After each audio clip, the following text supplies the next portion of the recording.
नमस्कार दोस्तों, मेरे YouTube चैनल अनरूली बॉस में आपका स्वागत है। आज मैं आपको सुनाने वाला हूँ मुनि आस्तिक की कहानी। ऐसा कहा जाता है कि अगर आपके घर में सांप दिख रहे हों और सांप निकल रहे हों तो आप अपने घर की दीवारों पे काली पेंसिल से अगर ये लिख देते हैं कि मुनि राजन नास्तिकम नमः, तो आपके यहाँ सांप दिखना बंद हो जाते हैं। कितना सच है कितना झूठ नहीं मालूम, आप आजमा के देख लीजिए अगर किसी के साथ ऐसी समस्या हो तो। वैसे इसके पीछे क्या कहानी है ये मैं आपको बता देना चाहता हूँ। ये महाभारत की एक कहानी है जिसमें महाभारत युद्ध के बाद जब अभिमन्यु के पुत्र, जिनकी भगवान श्री कृष्ण ने जब वो गर्भस्थ थे और अश्वत्थामा ने उनके ऊपर ब्रह्मास्त्र छोड़ा था, तो उस ब्रह्मास्त्र से उनकी रक्षा की थी। राजा परीक्षित राजा बने। राजा परीक्षित काफ़ी अच्छे राजा माने जाते थे, जो अपनी प्रजा का काफ़ी ध्यान रखते थे। हुआ ऐसा कि एक बार राजा परीक्षित जो है वो जंगल में गए शिकार खेलने के लिए। ये वो समय था जब द्वापर समाप्त हो रहा था और कलयुग का आगमन होने वाला था। तो वो जब शिकार खेलते समय काफ़ी थक गए और काफ़ी प्यासे थे वो, और जंगल में ढूंढते ढूंढते उनको एक आश्रम दिखाई पड़ा जो एक ऋषि का था। शायद उन ऋषि का नाम शमीक था, मुझे बड़ा क्लियर नहीं है। जब वो वहाँ पहुँचे उन्होंने ऋषि से पानी मांगा, लेकिन ऋषि समाधिस्थ थे और समाधि में होने की वजह से वो राजा को न देख सके न सुन सके। इस बात से नाराज होकर राजा परीक्षित ने एक मरा हुआ सांप ऋषि के गले में डाल दिया और वहाँ से चले गए। कुछ देर पश्चात ऋषि का बेटा जो कहीं बाहर गया हुआ था वो अपने आश्रम पर आया, तो उसने बाप के गले में मरा हुआ सांप लटका हुआ देखा और बाप को समाधि में देखा। तो ऋषि के पुत्र को बेहद क्रोध आया। उसने हाथ में उस सांप को लेकर श्राप दिया कि जिसने भी मेरे पिता के गले में ये सांप डाला है, आज से 1 हफ्ते बाद उसकी मृत्यु हो जाएगी। जब ऋषि अपनी समाधि से उठे और उनको ये पूरी बात पता चली, तो उन्होंने अपने ध्यान योग से ये जान लिया कि ये सांप उन्हें राजा परीक्षित ने उनके गले में डाला था।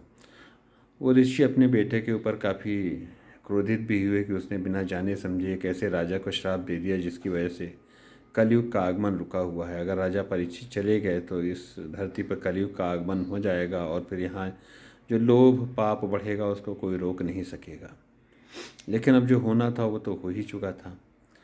अब ये बात परीक्षित तक पहुंची, उन्हें पता लगा तो उन्होंने ये समझ लिया कि उनका अंतकाल नज़दीक है, तो वो 1 हफ्ते के लिए समाधिस्थ होकर बैठ गए। हालांकि उन्होंने गंगा के बीच में अपना मचान बनाया था जिससे वहाँ कोई सर्प पहुंच ना सके, लेकिन वो जो सर्प रहता है वो पता नहीं, वो नागों का कोई राजकुमार रहता है और असल में उसकी अर्जुन से काफ़ी पहले से ही शत्रुता रहती है, क्योंकि एक बार अर्जुन ने कृष्ण के साथ मिलके वारणावत या फिर ऐसा कोई जगह थी जहाँ का जंगल जला दिया था, और उस जंगल में उस नाग का पूरा राज्य था और उसके परिवार के लोग रहते थे और ज़्यादातर लोग उसमें मारे गए थे। तो इस बात से वो अर्जुन से शत्रुता रखता था वो राजकुमार। वो जैसे तैसे करके वो परीक्षित के पास पहुंच जाता है और परीक्षित को काट लेता है, परीक्षित की मृत्यु हो जाती है। जब परीक्षित का बेटा जन्मेंजय बड़ा होता है और उसे ये पता लगता है कि उसके पिता की मृत्यु नागों के काटने के द्वारा हुई है, तो वो एक प्रतिज्ञा लेते हैं और एक यज्ञ करते हैं जिसे सर्प यज्ञ के नाम से जाना जाता है, और वो निश्चित करते हैं कि दुनिया में कोई भी सर्प जीवित ना बचेगा। जन्मेंजय की यह प्रतिज्ञा जब नागों के राजा वासुकी तक पहुंचती है तो वो समझ जाते हैं कि उनका जो है वो अंत निश्चित है। तो अब उससे कैसे बचा जाए, तो जब वो लोगों से सलाह लेते हैं तो उन्हें बताया जाता है कि अगर कोई ऋषि किसी नाग कन्या से कोई पुत्र उत्पन्न करे तो उस पुत्र के द्वारा नागों की रक्षा हो सकती है। जब वो ऐसा जानते हैं तो एक ऋषि जो रहते हैं, युवा ऋषि रहते हैं जरत्कारु, तो वासुकी उनका अपहरण कर लेते हैं और अपहरण करके अपनी बहन से उनका विवाह कर देते हैं। क्योंकि यह विवाह अपहरण करके हुआ रहता है, जरत्कारु इस विवाह से प्रसन्न नहीं रहते हैं, इसलिए वो अपनी पत्नी से एक वचन लेते हैं कि मैं तुम्हारे साथ रहूँगा तब तक जब तक तो ऐसी कोई बात तुम ना करो जिससे मैं तुम्हारे ऊपर क्रोधित हो जाऊं, और अगर जिस समय ऐसी कोई बात होगी कि मैं तुम्हारे ऊपर क्रोधित हो गया तो मैं तुम्हें छोड़कर चला जाऊंगा। नागकन्या का मुख्य उद्देश्य यही रहता है कि वो जरत्कारु से एक पुत्र उत्पन्न कर सके। वो उनकी बहुत सेवा करती है, उनका सारा ख्याल रखती है और किसी भी तरह की कोई भी ऐसी गड़बड़ी नहीं होने देती जिससे वो नाराज़ हो सकें। लेकिन अब जैसा कि होनी रहता है तो होता ही है।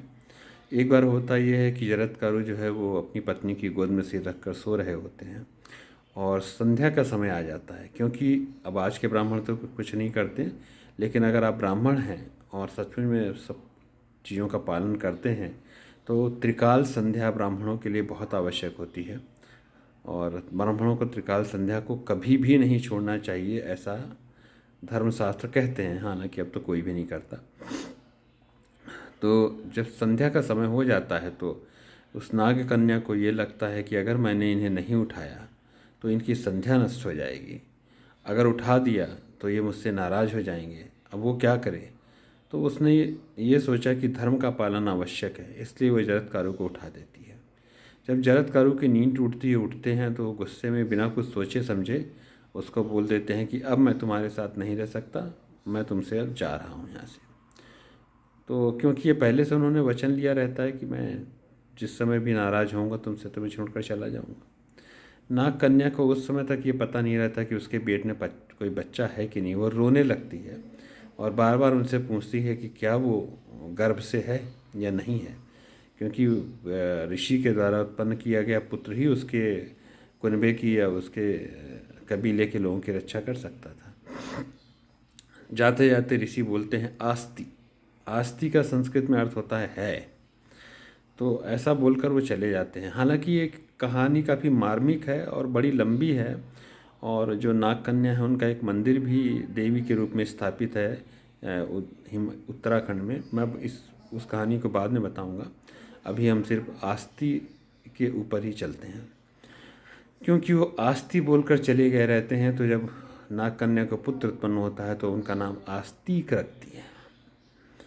जिस समय ये जनमेजय का सर्प यज्ञ चल रहा होता है जिसमें वो नागों की आहुति दे रहे होते हैं और करीब करीब सारे नाग उसमें आके मरने लगते हैं, तो आस्तिक जो है क्योंकि काफ़ी छोटे रहते हैं, वो बच्चे ही रहते हैं, लेकिन उनको बहुत ज्ञान रहता है, तो उस यज्ञ स्थल पर पहुंचते हैं। क्योंकि वो ब्राह्मण रहते हैं इसलिए राजा जनमेजय उनका सत्कार करते हैं और उनसे जो है पूछते हैं कि आप हमसे कुछ वरदान मांगिए, आप हमारे यज्ञ संपन्न कराने के योग्य हैं कि नहीं, पहले वो बताइए और फिर हमसे वरदान मांगिए। आस्तिक काफ़ी गुणी और ज्ञानी रहते हैं, वो वहाँ पे समस्त ऋषियों को प्रभावित कर लेते हैं अपने ज्ञान से। तो राजा जनमेजय प्रसन्न होकर उनसे बोलते हैं कि आप बताइए आप क्या चाहते हैं। तो उनसे ये वचन लेते हैं कि कृपया नागों की हत्या अब आप बंद कर दीजिए। और उनके द्वारा ये वचन लेने पर जनमेजय को ये यज्ञ रोकना पड़ता है और इस तरह नागों से उनकी रक्षा होती है, नागों की जनमेजय से रक्षा होती है। इसलिए ये माना जाता है कि अगर किसी भी व्यक्ति को कोई सर्प भय है या सर्प दोष है या फिर ऐसा उनके घरों में बार बार सर्प का दिखना या सपने में सर्प का आना होता है, तो अपने घर के दरवाजे पर वो दीवालों पर वो लिखवा दें काली पेंसिल से मुनिराजन आस्तिकम नमः, और रात में सोते समय इस मंत्र का पाठ करें मुनिराजन आस्तिकम नमः। इससे उनको ये भय ये दोष दूर हो जाएगा। धन्यवाद।